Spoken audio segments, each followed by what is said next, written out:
Hello, and welcome to the Debrief from the Business of Fashion, where each week we go deep on our most popular BOF professional stories with the correspondents who created them. I'm Lauren Sherman. Big spenders have always been treated well by luxury brands. The top-tier clients often generate the majority of sales. For instance, at e-commerce site MyTheresa, 3% of customers make up 30% of the business. But the game of attracting very important clients, or VICs, has kicked into high gear for fashion brands, with wealthy shoppers hungry for both special products and elaborate experiences post-COVID. What are the tactics they're using to keep things interesting? Today I'm joined by correspondent Chavie Lieber, who did a deep dive on how brands are courting the 1%. Tell me what brought you to this story. What was happening in the world that you thought we need to look into this right now? So this story came to me during New York Fashion Week over this past winter, actually at the Markarian show. Markarian is a fashion brand. The designer became really popular for dressing the Bidens. So I went to their show and, everyone always says like people watching is the best at New York Fashion Week. And I was sitting there waiting for the show to start and just looking around and trying to figure out like, who are all of these people? I recognize some celebrities and influencers and other fashion press, but a lot of people that were there were actually private clients of Markarian. The designer, Allie, she has like a pretty extensive list of private clients who shop directly with her and go to her showroom. And actually at that show, as fate would have it, I was sat next to this stylist. His name is Nolan Meter. He has a long list of clientele, and he actually dresses a lot of VICs, or very important clients. And he was sort of telling me, that he's connected with high net worth individuals. Some of them have big followings, but most of his clientele are super secretive and don't really have a big social media presence. And he helps them get dressed and pick out their closets. He also works with Candace Bushnell, who is the author for Sex and the City, which has helped him become a little bit more visible. But most of his work is actually with really, really wealthy shoppers in the US who skew a bit older. And I thought that was super, super interesting. And he was just telling me about all that outsized activity and experiences that these brands do to court his clients. And then a few weeks later, we had gotten back in touch, and was right around the time of the Alexander McQueen show in New York City. And that was VIP experience next level. Alexander McQueen had staged this show in Brooklyn, and they had flown a whole bunch of their top clients out to New York, put them up in hotels. In addition to dinners and museum experiences, they had also booked a private fashion show for their top clients to see and then basically order the collection. And when I heard that topped with what Nolan was telling me with, just an uptick in VIP experiences, specifically in the US, I thought this is super interesting. I know that clienteling is important in luxury and has been around for a while, but I felt like really now there's something happening, and I really, really wanted to dive in and explore. This is literally how fashion started. So if you think of couture in the 1800s or whatever, it's custom one-offs. A lot of the stuff isn't one-offs, but it is special order or what have you. And it's always been a very big priority for the top fashion brands, and also the smaller brands where, like you mentioned, Macari, a lot of that business is driven by private client. So what did you pinpoint as being the thing that is making this sort of blow up even further right now? There are a few things that are happening right now. The first is that there is this outsized focus on the United States specifically. So when you think about the luxury market, historically, luxury has always looked to the Middle East and to China as the big spenders. That actually is shifting now. And the US luxury consumer has become the most important. So just to give you some data that I pulled from Bain, the US now makes up 30% of the total personal luxury goods market and is the largest country for luxury, followed by mainland China. And consider that in 2018, it was only at 27%. So the US is really, really growing as the luxury market. So a lot of brands are realizing that the big spenders, they might be in other countries, but they are increasingly in the United States. So a lot of these brands want to poach big shoppers for the shoppers that are spending, sort of like keep them loyal, keep them in their circles, and keep them spending. The other thing that it's important to note here is what's happening in China with COVID and the lockdowns. They can't really rely on the big spenders there because of everything that's happening with restrictions and going out and spending in decline. Everyone is really relying on the US for spend. We should note that the US has always been the leading market for luxury. China has surpassed it for fashion overall, but the US has been the leading market for luxury probably as long as Bain has been tracking it. But the interesting thing that has happened during this time is a lot of those consumers who would be spending stuff on experiences or what have you started spending more and more on products. And so it sounds like from your story that it's a combination of they are still spending a lot on clothing and things, but then also they want these experiences. So, My Teresa, for instance, will host a dinner for clients who love Dolce and Gabbana or what have you in Miami. They did something like that, right? And so it's that combo of creating the fun experience, plus they're still interested in buying more stuff because they did well in the stock market during the pandemic. Yeah, exactly. I think a lot of these brands are realizing that experiences really matter to shoppers now, especially post COVID. Everybody's hungry for experiences. People want to get out, people want to get dressed up. So, a lot of this is sort of engaging the customer and making them feel special, making them feel seen. One thing I wanted to add about what's happening in the US market right now, which is when I had been speaking to high profile clients, it was really, really interesting to see how the geography for luxury is changing. This is something that I've reported on a lot, and you've seen stories about it on Business of Fashion as well, which is that luxury is really exploding in second tier cities. There's a lot of new money coming in from wealth, from tech and crypto and other sectors. And rather than, eyeing coastal cities like New York or Los Angeles, a lot of luxury brands are now flocking to Florida and Texas. So you have Miami, Palm Beach, Naples, Austin, Houston, Dallas. All these cities have seen in mass migration of tech employees and young families who fled during the pandemic for bigger spaces. So the spending demographic in the US is changing because of this distribution of wealth. And a lot of these luxury brands are now seeing that like the big spenders are in these cities. So what I had noticed was with Saks Fifth Avenue, with Neiman Marcus, with My Teresa, a lot of their private VIP experiences where they're hosting, really chic dinners and private cocktail parties and store openings where shoppers could come in before anyone else and buy collections. Like all of that is happening in Florida and Texas because everybody wants to capitalize on these big spenders, bring them into their corner, and then basically have outsized ROI with the big spenders. Yeah, it's interesting because once again, like Houston, Dallas, Miami have always been the Sun Belt. A former fashion director of a department store said to me once, if you can make it in the Sun Belt, you can make it anywhere because people buy full price there. But it's interesting because it's all like supercharged because, as you said, all these younger families are moving there or to Palm Beach or the Hamptons where they were vacationing. And now these sort of secondary, tertiary vacation cities, even are becoming these supercharged areas for potential growth. They were always sort of behind the scenes powering things, but now it's come to fruition. And it was really fascinating to see it play out in your piece. So, first of all, they call these customers VIC, very important clients, because VIPs, I think, tend to be in luxury world speak referring to celebrities. So these are VICs. How do luxury brands find and recruit these VICs? And, how is it different than what they may have done in the past, which is someone comes into the store, you get their phone number, you build a relationship. I'm sure it's much more complex now. Yeah, I mean, a lot of it still starts at the store. That's where they're finding a lot of new VICs where somebody will come in and a store associate will notice that they are really spending a lot of money.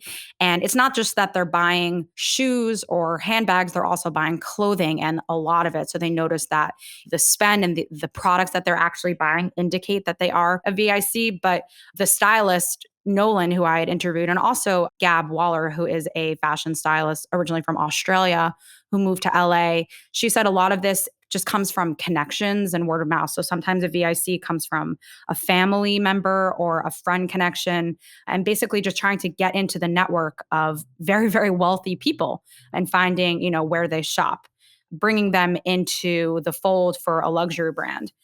What I thought was really, really interesting about the strategy here with a quote unquote VIC was, first of all, learning the different layers. A brand will have Gucci, Fendi, Saks, Neiman, Chanel, Hermes, all of them have lists of their top spenders. And there are levels here. The top spenders, those are the ones that they're really going to treat the best with experiences and just like wild getaways.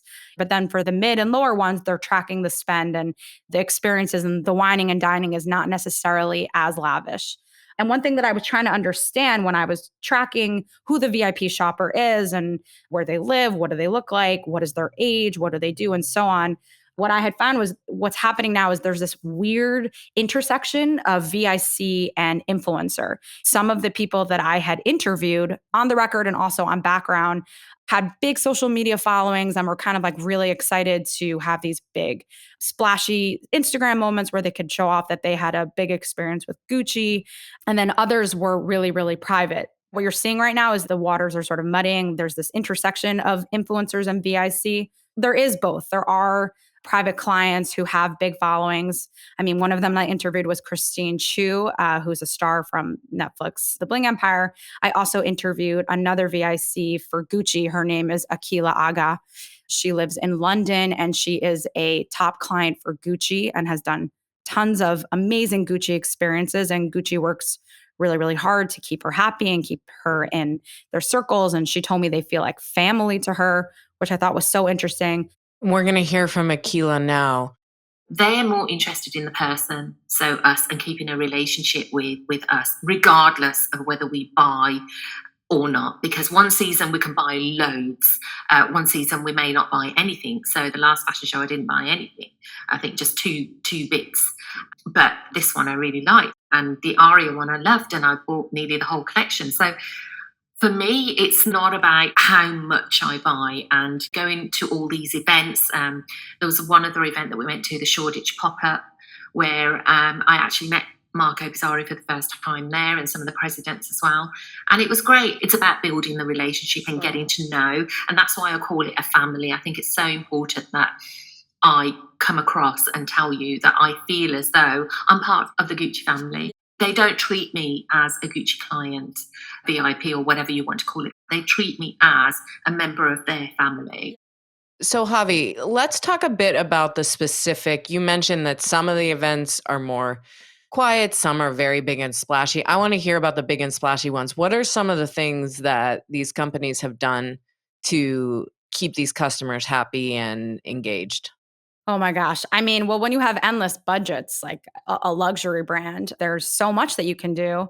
One thing that basically everybody had told me, I'm thinking of a specific quote that Isabel May from My Teresa had given me. She said that what they are looking to give VICs is an experience that money can't buy, right? So if you think about high net worth individuals, they have access to basically everything, right? The endless amounts of money that they can spend. But what they really want is access to really important people or exclusive events, and honestly, like the fashion industry, which is, sort of hard to crack if you aren't necessarily in it.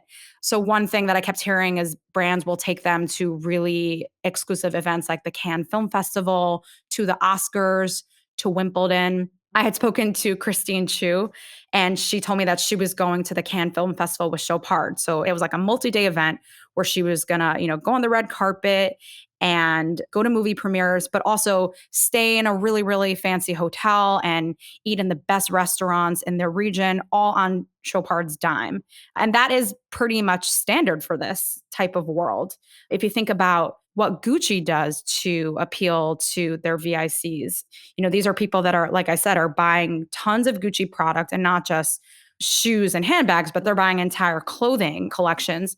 And Gucci wants to keep them happy and make them feel like they are involved as much as they can in the brand. So Gucci has taken them on private tours of Gucci gardens in Florence. They've put them up in hotels. They've actually hosted really intimate dinners with the CEO of Gucci and with the CEO of Kering. Some have had access to Alessandro, the creative director for Gucci. They actually told me, which I thought was kind of mind-blowing, was that Gucci held a private screening for the Gucci movie in a hotel, and they invited their VICs to this suite where they had this private screening of the movie. Like really, really fun, beautiful experiences. My Teresa just had an incredible, well, it looked incredible from photos and from the reporting that I saw. They took some of their top VICs out to an island in Italy and had, 3 days of La Dolce Vita where there was yoga and sun tanning and dinner with Pucci for their new collection. So really it's about wining and dining and amazing glamorous experiences. But again, these are wealthy shoppers that can buy a hotel room anywhere at any time. So it's really about the access to a designer and sort of keeping them in the inner rings of the fashion world so that they feel seen and appreciated. And then obviously it leads back to more sales. We'll be right back. Hi, this is Imran Ahmed, founder and CEO of the Business of Fashion. When I first started writing BOF, it was out of pure passion for this industry and with an eye to how the disruptive forces of digitization, globalization, and consumer shifts would change the way fashion works. 15 years later, we are well on our way to helping to define the fashion business of the future. As I travel the world, some of you ask me what's the best way to support BOF as we continue to act as your guide during these turbulent times. The best way to support BOF is to support our journalism by joining BOF Professional, the largest community of fashion professionals in the world. A BOF Professional membership gives you access to our agenda-setting insights and analysis, which you won't find anywhere else. Plus, the opportunity to learn from our talented team of correspondents and editors, as well as our wider network of the fashion industry's leading creatives, thinkers, and futurists. Follow the link in the episode notes to learn more. So speaking of sales, I've witnessed this going to appointments, previews at the showroom or other venues that these luxury brands have of VIP customers coming in the next day after the show and placing their orders. How much money are a lot of these people spending per brand a year? This was a really tricky part of the story to report because first of all, it's a little uncomfortable asking people how much they spend and what they spend. I will tell you that a few people that I'd spoken to on background who were VICs with Dior had told me that they typically spend about $100,000 a year with Dior. But that seems like it is the lower end. Actually, a VIC with my Teresa, quote, spends high seven figures. So we're talking a lot of money. And if you think about a couture client, which I'm sure a lot of these VICs are also couture clients, a couture dress could cost $100,000. So these people are probably spending $1-2 million a year on clothing. Yeah, exactly. Impressive. Yeah, it was really, really fun and also very humbling to talk to people with this type of spending money and, hear what they like to buy and what interests them. I think it's important to note that part of the interesting world of VICs are the people who make it all happen. And those are the VIC ambassadors, the private client teams at these luxury brands. I was talking to Christine Chu for this story, and she was saying how she wouldn't name the brand, but she said one brand store associate who she'd been working with on the VIC experience was like really forthcoming about spending and seemed like a little pushy. And she said it was very off-putting. And that is what I learned across the board with all of these brands is that there's this really delicate dance that these luxury brands have to do. They are relying on these private clients to fuel much of their business. And the spend has to be there. And of course, that is why they are rolling out the red carpet and putting them up in 5-star hotels and, lavishing them with amazing trips. But on the other hand, they can't turn around and say, okay, now pay up. So there's expectations, but it has to be handled really, really delicately and really, really diplomatically. And hiring the right people to handle this is crucial. And, it sounds like you really, really have to have incredible communication skills and also understand your client and, how you would sort of promote a product and get them to shop without making it feel like QVC. Yeah, it's a real hustle, but a subtle hustle. Yeah. And, and when I was trying to infiltrate the VIC teams, and understandably, most, if not all luxury brands are really, really private about this stuff. They didn't really want to give me access to the teams. But, I just did like a quick comb of the web while I was pulling together my story for job openings. And a lot of brands are actually hiring for this, which I think is like another indication that it's sort of kicking up. Louis Vuitton, Farfetch, Stadium Goods, Dior, they're all hiring private client managers. And if I had to guess, I would say a lot of them are going to be focusing on second tier cities and also on the changing demographic of the private client from being, less of like your Bergdorf Goodman ladies who lunch type of client and turning more to the next generation who are going to be fueling luxury spending. Yeah. So looking ahead, one of the things we're talking about in the US market is potential slowdown. The stock market obviously isn't doing well. A lot of this new wealth has crashed in the last couple months because of what's going on with crypto and NFTs and all that stuff. Not to say that we're not going to be able to regain it, and many of them are still doing very, very well. But the point being that, the middle class in the US actually did help with this uptick in luxury sales here. They had savings, they were spending money on luxury goods, trading up because they had a little extra cash if they were able to keep their jobs during COVID, essentially. But that group of people, which luxury brands really rely on for top line growth, their bread and butter are these top clients, essentially. I think most brands, and you had a great stat from Teresa, but most brands, it's like 80% of their sales come from 20% of customers. But what was the Teresa stat? She said 3% of Teresa's top customers make up 30% of its business. But how do you see this evolving as, we enter a more difficult time in the US in particular? It's been booming, but now inflation, things are looking a little more stressed. How do you see these brands sort of evolving the VIC relationship to make up for the fact that maybe the entry-level customer is going to hold off for a while? Yeah, I think exactly like you said, if the entry-level customer does hold off, the VIC customer is going to be more important than ever before. And I think that luxury brands are sort of forecasting and looking around the country, figuring out which pockets of wealth they're going to concentrate on. And like I said before, there's a lot of interest in tech and cryptocurrency and new wealth.